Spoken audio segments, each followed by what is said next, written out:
Bonjour à tous et bienvenue dans cette nouvelle vidéo de Excel Easy Query. Comme promis, aujourd'hui nous allons voir comment dynamiquement modifier les data types de vos différents champs directement dans Power Query. La différence par rapport aux autres vidéos, c'est que nous utiliserons Power BI pour importer les données. C'est parti!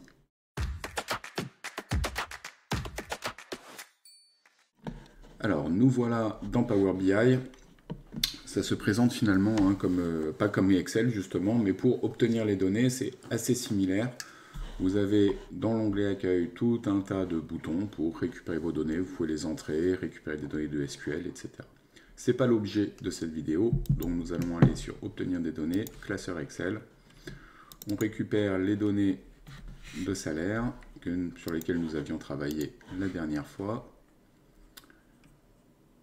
Et voilà, on les charge dans Power Query. Power Query nous a, comme d'habitude, fait des modifications grâce à son IA. Il nous a détecté le type de données, il a promu ici les en-têtes. Oh, annulé, je ne sais pas ce que j'ai fait. Ici, il a repéré la feuille sur laquelle on voulait se baser.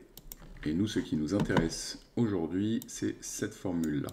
Donc si on regarde déjà la structure de la formule, on voit qu'ici, nous avons une table qui est l'étape précédente, mais qui est surtout une table, ça pourrait être très bien navigation directement. Ensuite, nous avons une structure que nous avons déjà rencontrée lorsque nous avons modifié le nom des champs dynamiquement, à savoir une liste de listes. Regardez, hop, voilà. Donc j'ai le nom de ma colonne, le type de données, le nom de ma colonne, le type de données, le nom de ma colonne, le type de données. À chaque fois, c'est des listes, et le tout englobé dans des plus grandes listes. Nous allons donc faire ça dynamiquement. Je vais dupliquer celle-ci pour que nous puissions bien voir la différence par la suite. Je retire le type de modifié, je retire le en-tête promu. Et là, je vais déjà créer une première étape. Vous allez voir, hop, voilà. Ma prochaine étape va être de récupérer le nom de la colonne et un exemple de données de cette colonne-là. Donc je vais récupérer uniquement les deux premières lignes. Comment est-ce que je fais ça? Eh bien, très simplement avec une fonction qui s'appelle table.firstN. Un argument a été passé. Ah oui, j'ai oublié de mettre le nombre de lignes que je voulais, donc j'en mets 2. Et ici, j'ai 2 lignes. Ok, donc ça commence un petit peu à ressembler à ce que je veux, un tout petit peu. Donc là, ici, j'ai le nom de ma colonne. Et ici, j'ai ma data. Qu'est-ce que je veux faire? Je veux maintenant transposer tout ça pour pouvoir travailler sur la deuxième ligne et essayer de récupérer la donnée, le type de données de cette deuxième ligne-là. Comment je peux faire? Je peux faire table.transpose. Je vais juste copier-coller ça pour vous montrer aussi autre chose. Ok, donc là, j'ai transposé. Je vais juste vous montrer une autre technique pour transposer. Ça, je vais le renommer et je vais mettre transpose. Hop. Hop. Parce que la fonction transposer, elle est très coûteuse en termes de ressources.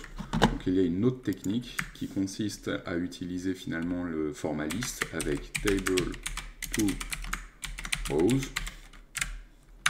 qui va d'abord nous donner une liste de champs, enfin une liste de lignes plutôt. Donc la première ligne va comporter tous ces champs, la deuxième ligne va comporter tous ces champs. Et ensuite, on va rebasculer ça sous forme de table avec table from columns. Et on va arriver exactement au même résultat. Donc ça, c'est avec liste. Cette méthode est beaucoup moins coûteuse en termes de ressources. Alors maintenant, il va nous falloir détecter le type de données de cette colonne-là, de la colonne LE. Nous allons donc ajouter une colonne. On n'est pas obligé, hein. Il existe d'autres formules pour agir directement sur la colonne 2, mais là je fais la formule simple, si je puis dire. Alors déjà deux choses. Dans le cas où j'aurai une valeur nulle ici, je vais lui dire que je veux n'importe quel type de données. Donc if colonne 2 égale à nul, then any.type. Else. Donc là, je lui dis, si jamais ma colonne 2, ma première ligne de données, pour ABC des raisons, elle n'avait pas de valeur, elle serait nulle, de me mettre le anyType en termes de type. Et si jamais ce n'est pas le cas, je veux le type de données, donc c'est avec la formule value .type de la colonne 2. J'ai désormais le nom de ma colonne, le type de données. Je n'ai plus besoin de la colonne 2. J'ai le format que je voulais, et si vous vous souvenez, comment est-ce que je fais pour basculer ça sous forme d'une liste de listes? Très simplement, table to rows. C'est exactement le même principe que lorsque nous avions fait le renommage dynamique des colonnes. Et donc, comme on voit ici, voilà, ça se fait automatiquement. Nous avons donc notre liste de listes ici que je vais appeler format par exemple. Ici, je vais récupérer, je ne sais plus comment ça s'appelait, voilà, cette sheet. Hop. Hop. Au lieu de mettre format ici, je lui dis retourne à la donnée source. Donc je retourne au début où j'avais ici donc le nom de mes headers et ici mes données. Il faut déjà que je promote mes headers parce que pour l'instant ce ne sont pas des headers. Donc table.promote headers. D'ailleurs, vous pouvez utiliser la fonction utiliser la première ligne pour les en-têtes, ça vous donnera exactement la même chose. Donc là, comme la dernière fois, automatiquement, il m'a fait le type de données modifié. Je vais prendre tout ça et je vais le supprimer. Et je vais lui dire de prendre le format. Et voilà, dynamiquement, vous voyez, le salaire est bien en chiffres. Et les autres colonnes en texte, l'année en chiffres, etc., etc. Je peux donc charger mon modèle dans Power BI